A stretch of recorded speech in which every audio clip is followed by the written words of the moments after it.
Okay, so I have a question for you. What eyes are you looking through? So the Bible nugget for today is Genesis chapter 13, and this is when Lot and Abraham were traveling and they were getting into some disagreements. The herdman was getting into some disagreements, and so Abraham told Lot, hey, let's not argue anymore. Let's not cause strife with one another anymore. Let's go ahead and split and go our separate ways. So Abraham said, Lot, you go ahead and pick whichever land you choose. I'll go in the different direction. And so Lot was like, okay. So he looks up and he sees this land that is beautiful and it is well watered. He desired it with his eyes. And he says, that's what I'll choose there. It was like in that moment, he was taking the best of the best for himself.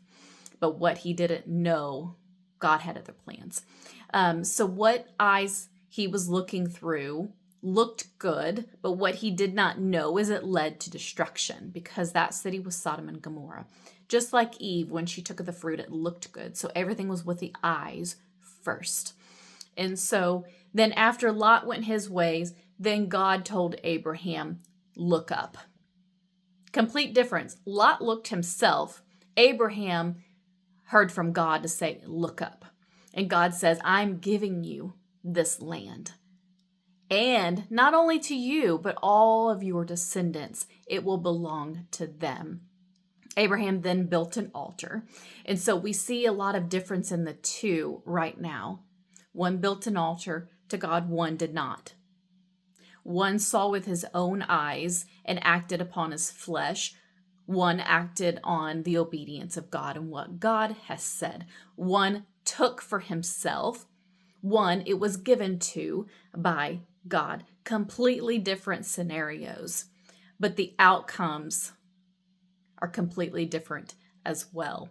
And so I am asking you, the next time you are making a decision in life, are you basing it upon your eyes of flesh and what you see and what looks good?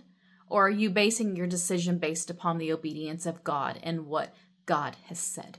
Completely different scenarios, but the outcome with God will always be greater. So that is my Bible nugget for today. If you need some free resources, check out my website at onetruefocus.com. God bless.